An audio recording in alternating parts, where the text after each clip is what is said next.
क्या आप जानते हैं कि इस दुनिया की सबसे बेहतरीन फिल्म कौन सी है? IMDb पर नंबर 1 में ऐसी फिल्म बैठी है जिसने गॉडफादर, अवतार जैसी फिल्मों को पीछे छोड़ दिया है। ये मूवी है द शॉशैंक रिडेम्पशन। आज के इस वीडियो में हम इस फिल्म के कमाल के फिलोसॉफिकल मेटाफर के जरिए हम नए नए नजरिए को देखेंगे जो आपके सोचने के तरीके को बदल देगा। क्या है शॉशैंक? अगर हम इसे फिलोसॉफिकल पॉइंट ऑफ व्यू से देखें तो शॉशैंक सिर्फ पत्थर की जेल नहीं, यह इंसान की लाइफ की बाउंड्रीज है और रोज के मेंटल स्ट्रगल का एक मेटाफर है। फिल्म में एक बेहतर इमोशनल किरदार है बूढ़े कैदी ब्रुक्स हेटलन, जो पिछले 50 साल से शॉशैंक जेल की लाइब्रेरी संभाल रहे हैं। जेल के अंदर उसकी एक इज्जत है, एक पहचान है, लेकिन बुढ़ापे में अचानक उन्हें आजाद किया जाता है तो वो बाहर की खुली दुनिया, तेज गाड़ियां और बदलती हुई सोसाइटी को देखकर बुरी तरह से डर जाता है। जेल में ब्रुक्स एक पढ़ा लिखा और रिस्पेक्टेड इंसान था। बाहर की दुनिया में वो सिर्फ एक लाचार और अकेला बूढ़ा बनकर रह जाता है। वो इस कदर डिप्रेशन में चला जाता है कि आखिरकार एक होटल के कमरे में ब्रुक्स वॉज हियर लिखकर सुसाइड कर लेता है, क्योंकि इंसान ऐसा ही होता है। हम बदलाव से डरने लगते हैं,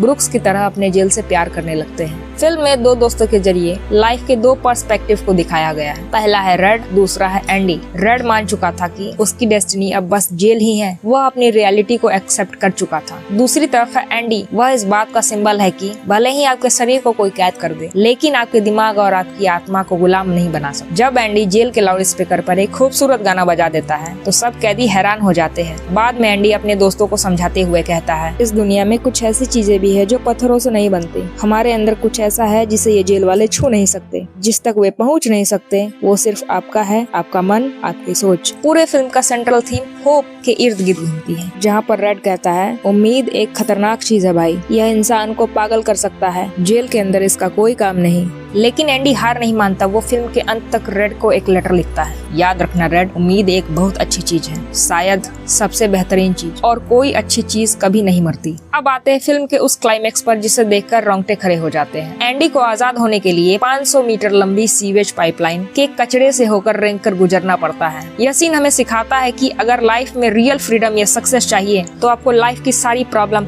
दर्द और गंदगी के बीच होकर गुजरना ही होगा। जब वह उस नाली से बाहर निकलकर कड़कती बारिश में हाथ फैलाकर आसमान की तरफ देखता है ना, वो सीन असल में एक प्यूरिफिकेशन है। वह हमारे सारे पास्ट, सारे दुखों को धोकर एक नई जिंदगी में कदम रखता है। शॉशैंक हमें याद दिलाती है कि चाहे वह कोई सिचुएशन हो, खराब रिलेशन हो या करियर का स्ट्रेस हो, हम सब अपनी जेलों में बंद हैं, लेकिन हमारे भीतर एक एंडी छुपा हुआ है जो हर दिन एक छोटे से रॉक हैमर से ही सही अपनी आजादी का रास्ता बना रहा है। तो आपको यह एंडी का पॉइंट ऑफ व्यू कैसा लगा? क्या आप भी अपनी लाइफ में इसी शॉशैंक के जेल से बाहर निकलने की कोशिश कर रहे हैं? मुझे कमेंट सेक्शन में जरूर बताना। मैं मिलता हूँ किसी नेक्स्ट वीडियो में, तब तक के लिए बाय।